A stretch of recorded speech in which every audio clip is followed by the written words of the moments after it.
Okay, our next speaker, the title of this one is Bring the Kids Along for the Ride because they'll soon be driving. We have Dr. Molly Gregg with us today from Auburn University. She has worked at Alabama Cooperative Extension System for 18 years, served as a 4-H Youth Development Specialist and as Assistant Director for Alabama 4-H for the last 3 years. Prior to Extension, Molly was a middle school teacher in Atlanta, Georgia. I was there last weekend. I went to the Federal Reserve Board to try to get some money, but all I got was a gun sort of paying me if I didn't got money. But they got it there. But anyway, Molly is actually, you wouldn't believe it by looking at her, but she's expecting a grandbaby any day. You know, you wouldn't even think she had a young, she's young, did you? But anyway, she's expecting a grandbaby any day, so she's actually getting ready to bring kids along for the ride because she's fixing to be a grandma. So come right ahead. I appreciate you coming.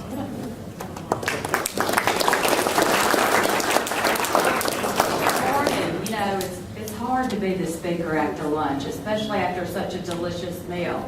So I hope I'm going to entertain you a little bit and keep you awake. You know, I love to talk about young people in 4-H. And I love to brag about 4-H. And you know, probably all of y'all have a certain perception of what 4-H is. Well, it's a lot more than what you think it is. You know, I've had a really good time. I've been sitting back there in my phone. I've gotten 2 texts since I've sat down, and one is from Wendy Pageant. She's a 4-H Foundation Regional Extension Agent down in Clark County, and she texted me to let me know and sent me a little video that her pig show and auction is going fabulous, that they have plenty of participants. And I said, oh good, I'll post the video as soon as I get out. And then I've got another text from Sarah Butterworth and from Shannon Andrus, one's from Baldwin County, one's from Montgomery County. And they're at our 4-H Center in Columbiana. And they're having the state archery tournament right now. And so they've got over 100 kids participating today in the state archery tournament. So we're real excited about. So we are busy in 4-H across Alabama. You know, when you work with young people, you got to work with them on their time. And that's on nights and weekends, unless you're doing it in school. So one of the things I want to talk about, you know, I'm here because I've heard a lot about workforce development. I've heard a lot about, we all know that there's going to be a crisis across industry to have a strong workforce in the future. You know that if you look at the demographic and population shifts for Alabama, our young people are not going to be living in our rural areas. There's predicted like in 40 years, the 80% of the youth population will be in Jefferson County. Some of these projections, if you look at them. And I think that one of the things as we talk about what can we do to bring kids along for the ride, I'm going to tell you, I have some ideas, but just like you, those young kids, they are a puzzle. They are a puzzle. But they really are a joyful puzzle and a lot of fun to work with. You know, I am, and I talk a lot today, I want to talk about, is it going to go? Did I do it right? Let's try it one more time. Okay. Context. You know, we all, when we interact with the world, and we make meaning in this world, we make meaning based upon the experiences we've had and how we've grown up. And you know, the context of our young people's world and the context of the world in which we operate are very, very different. My youngest son, who's 15, is home, and he's looking over my shoulder. Look at that, at this phone. He saw this picture. And he said, well, that's an antique. And I said, yes, it is. And he looked at me and he said, what's that? And I said, this is a rotary phone. And he says, a rotary phone? And I said, yes, a rotary phone. So he's seen a phone like this, but it's got buttons on it. He hadn't seen a rotary phone. It doesn't make him less smart. I'm not giving up on him. But the context of the world in which he has operated in is very different. You know, hang up the phone. I'm going to tell you, I've devoted my life to young people, but I'm going to make a confession to you. The most important relationship in my son's life, according to him, is the relationship he has with his phone. This is his second appendage. This is where he goes to make meaning of his world. I'm not proud of it, but it's the reality of it. It's the reality of a lot of young kids. This is their meaning making is making through this, how they communicate.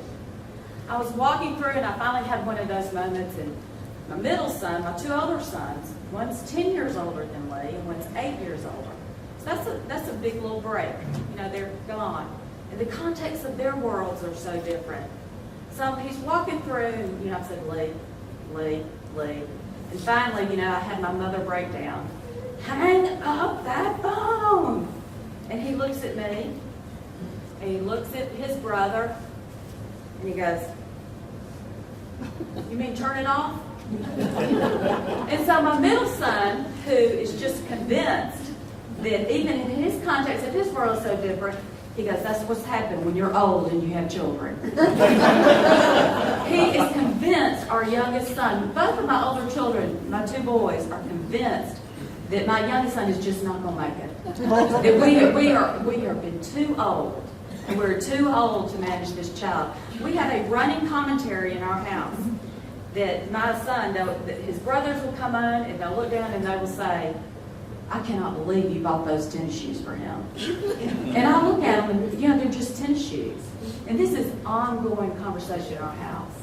Another one that they have is the tennis shoes, and then they will have the nerve to say to me, come in to me, and they will say, have you heard the music Lee listens to? And I will say, yeah, a lot of them are the same artists that you all listened to when you were in high school. A most recent thing is, and this is the context of my world, trying to negotiate with them. The youngest came home and he says, I want to get a chain with a cross. Well, that's real interesting. And we talked and we've been looking, and I said, have you thought about what your brothers are going to have to say if you get a necklace with a cross on it? And he says, yeah, I thought about it. I said, well, what are your words? What are you going to use? And he says, well, I'm going to tell them that I didn't get it because y'all like it. I got it because I like it. And I said, well, I think those are good words to use with them. Well, I'm telling you, he got his necklace. His middle brother came in and looked at the first thing he noticed was that necklace around his neck. And he said, what is that you are wearing around your neck? And Lee said, a necklace. And Matt, as he always does, looked at me, he goes, this is what happens when you have old parents. So then his oldest brother comes home, and he looks at the necklace, and looks at him and goes, you're not an NFL player. and he was, why did y'all buy them this necklace? And Lee says, I didn't buy it because you like it, I bought it because I like it. And you know, my oldest son, he's trying to start to realize that his younger brother isn't just exactly like him, but he might be okay. And he says, well, you be you. But ongoing that my older sons are worried that their little brother is not going to make it because he wears ugly tennis shoes to them. He listens to music that they think is terrible. And he wears a necklace. And so every time when I take him to school, I try really hard to take him to school every morning. He gets out of that car, and he gets out, and I look, and his shoes look like everybody else's shoes in that part, going into the parking lot. He gets out, and he's grumpy. I say I love you, and he doesn't say I love you back. I say have a good day, and he doesn't say a word back to me. But he knows I love him. He knows I want him to have to go. And I say, make good decisions. People hear that every day. I say, be kind. Use your best manners. We have our little routine. And I get no response from him. But I say them, and he knows they're there. And he gets out. One of the last things he does is he gets this new necklace of his. And he pulls it out.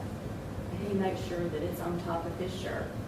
And that it can be seen. He gets out that car and walks on into that building. And he's ready to roll. He does not think he is going to fail because he has his tennis shoes and his necklace. So it's just really the context of, my point is that even his brothers, the context of their experience and how they grew up at Auburn High School is very different from their younger brother. And this really impacts how we, as adults, work with kids and work to understand kids. There's this Beloit College, this is a video, so it goes a little fast. They do every year a college mindset of their incoming freshmen. So this would be seniors, so kids born in 1999. This year's college freshmen were born. This would be this year's 4-H graduating class. Ferris and Sloan could be their parents.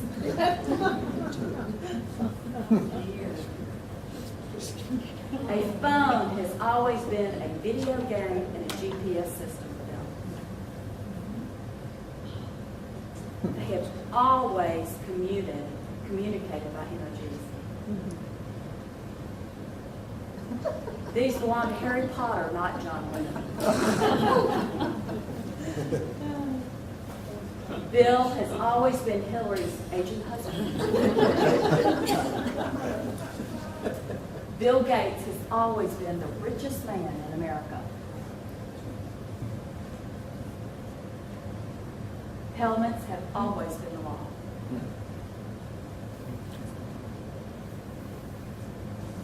Hello, Dolly. Cloning has never been sci-fi for this group. Their quarters have always celebrated the states. They think LBJ is LeBron James. Amazon is not just a river in South America.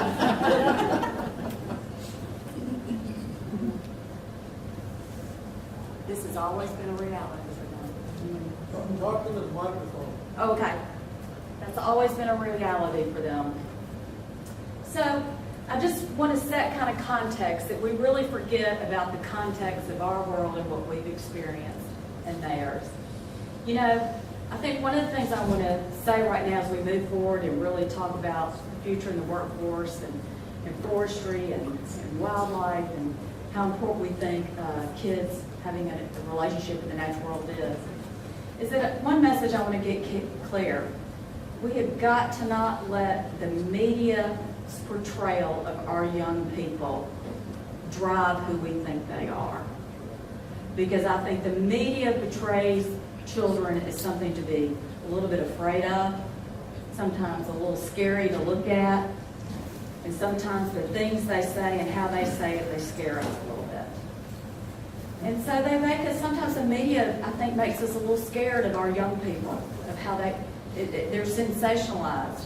I look at this group of young people, and they don't look scary to me, they look scared. And I think we have to flip this sometimes about our young people. You know, on a day-to-day basis, I work with young people, and they are incredibly brave. I think I think everyone is born brave. But unfortunately, we have people in our lives that kind of keep us from being brave. You know, we are so in such a society to protect our kids, to keep them from being hurt, that we really do them a disservice. It's okay to be afraid of some things and go ahead and experience and try it anyway and succeed and fail. That's one of the things in 4-H is we want 4-H to be a safe place to experience new things, a safe place to fail. And you know, when you got a caring adult behind you, it's a lot easier to fail. And it's a lot easier to experience things. This little girl, when we've had a bow, never picked up a bow. You see, it's as big as she is. She didn't have a mama behind her saying, oh, it's too big, don't do it. She had a mama, go ahead, pick it up, try it. She tried it. You know, it's camping season. And last year at camp, I was down there, and we were down at the canoes, and everybody on their life preserver, and there's a little girl, and she is shaking just like this. And I said, what is wrong? And she says, I can't swim. I said, well, that's why you wear a life preserver. And she did, and then she says, well, I know. And she goes, I've never been in a canoe. I said, well, you're about to be in a canoe. And so it took 3 of us to get her in that canoe because she was shaking so hard. It took 3 of us to get in there. So anyway, and I said, look at all these people out here. Everybody out here, we're keeping our eye on you. We're going to make sure that if you fall out of that canoe, we're going to take care of you. You've got your vest on. Well, I'm just telling you, she went out and she canoed, and it was a life-changing experience for her. And when I saw her at the end of the few days, I said, well, what have you learned since you've been here at camp? And she said, I've learned I need to go home and learn how to swim. And I said, you sure do. So anyway, we have to provide opportunities for them to practice bravery, but they are brave. They really are brave. I think that one thing, this is a group of 4-Hers, they are committed to learning new things. They want to have new opportunities. They want to learn new things. But you know, they've got to have the people, the adults in their lives to show them the way and to make those opportunities available. They are compassionate and they want to serve their communities. I see this every day in our work. Yeah, it may be mean, sure. But you know, with the guidance and love, really, we have most kids are really great. They are really loving. They have, you know, my son right now, he is just going to drive me crazy. And he is morose. But in his heart, when he's at somebody else's house, he says, yes, ma'am, yes, no, ma'am, yes, sir. He's polite. He's doing the things I want him to do, so I feel like I can put up with that grumpiness at home. But the kids I work with on a day-to-day basis, they're just really good kids. Do they do stupid things? Absolutely. Are there some that are really hard to love? Absolutely. But I find those that are hard to love are the ones that need us the most. And so we really have to be brave and really not give up on those that scare us and are really hard to love, because they're who need us the most. You know, we all are aware, though, that our kids have some real issues.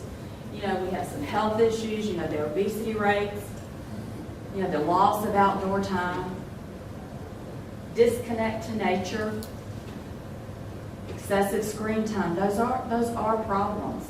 And I think that that is a concern for us in 4-H, that we really want to provide opportunities and experiences for kids to interact with the natural world. Because we want our kids to love the natural world, because they're the ones that have got to take care of it. And so we want to build and create those lovers of the natural world. You know, I think we all know, too, that there's some problems. We have problems with pollution. We have significant population growth and the space and the land that can take over. Construction and land development, degradation, all of those things. As we move into these urban areas, a lot of these problems are taking away the land where kids can hunt and fish and explore. You know, it's hard for us to imagine that in the context of where some of us live. We have a lot of children out there. First of all, their parents are a little scared for them to be outdoors. But they need to be out there and experience the world, so that, because our common goal is that we in this room, we want a healthy forest land. We treasure our natural resources. And really, we need to be able to be creating the opportunities and experiences for all young people to be engaging in our natural world, so that they can sustain it. They are going to be the next voters, the next visitors, and they are going to be who we want to take care of our natural world and really make it a better place for the next generation. So I think that right now, we're set up for a good population. We can connect people to kids.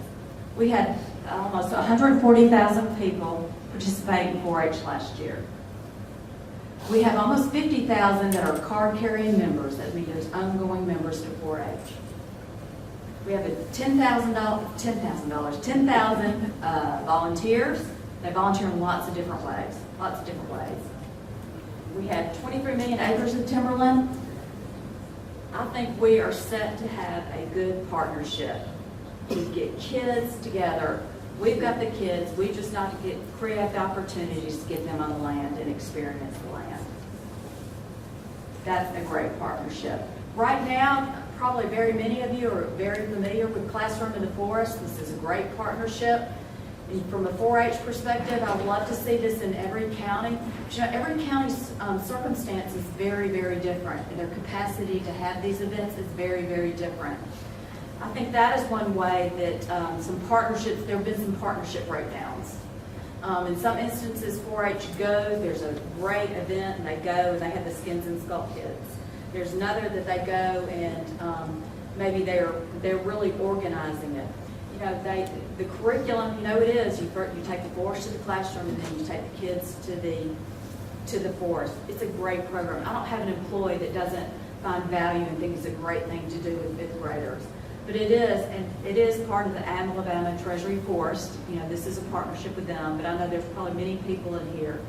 Our private landowners provide the land for kids to come and do this. And we appreciate that, because one of the things in youth work that is really difficult these days are the risks associated with youth work. And I think, you know, you have to be very brave, and you take a little risk when you invite 1,000 kids out to your property and let them experience it. It is a risk involved, and we appreciate that. I think that's a really brave thing to do. We certainly appreciate that. But that's a one. We have judging teams. We have forestry judging teams. We have wildlife judging teams. I think this is a one way we can connect kids. We can get kids. But what we don't have in 4-H, I have 52 employees in the field. They have a lot of demands on them. What they may not have that you have is the love and the passion for the content. And that's really, we need more adults that will come and coach these teams and build these relationships. If you really want to recruit and bring along the next generation, it's really about getting out there with them and working with them one-on-one and developing relationships. We have a Junior Master Naturalist program. This is a series of environmental ed kits that where we can really take the outdoors into the classroom, or take the outdoors to kids that may not get the exposure and create that interest. Another one is Water Watch. Love this program. Get kids out in a kayak, get kids looking for bugs, get kids doing testing for water quality. It's a great citizen science program. So in this partnership, what do we need? Y'all provide us what we need, the land, and thank you. We really could not do this if it weren't people providing us the facilities for this to happen. Money, let me tell you, we have great needs. We have big needs. But that's really not what I'm talking about here. Locally, some of the biggest barriers to some of these projects, like Classroom Forest or judging teams, are cost, and those costs are meals for kids. Those costs are treating for fire ants before the kids arrive to the property. Those costs are water and snacks. Those costs are, porta potties. You know, whenever we're doing programming 4-H, one of the biggest cost barriers to getting things done is transportation, getting kids from one place to another. And I'm going to tell you, my field staff, they have a $6,000 revenue budget, and that's for travel, for supplies. If they need to make a copy of something to give out to kids, it has to come out of that budget. So copies, making copies. If you want to know a way to help, if there's a sign that needs to be made, if there's a flyer that needs to be handed out, copies is a big expense. So there are lots of things that people can do as you get to know your 4-H office to help financially that they're doable. They're doable. You know, we have our Skins and Skulls kit. You know, I keep telling people, don't be scared to, I've got 1 minute. Don't be scared to use them. I said, and you know, don't hide them because you're afraid the skull's going to break. You know, we want kids to touch them. We want kids to use them. But when that skull breaks, you know, there's an expense to replacing it. And that would come out of that $6,000 budget. The most important thing, and I love this picture, I think this gentleman could be somebody in this room. And it says it all. Look at that little girl looking at him. Look at her. Oh, can you see her face? I look at her, and she's trying to make meaning of that old man. I can look at her, and I know she's sitting there thinking, but she's thinking, she's trying to make meaning of what it is to say. And that's really what we need, is we need your time. If you want to bring the next generation along, that means going out and having one-on-one personal relationships with young people that may look very different from most of the people in this room. And that really takes being brave and stepping out.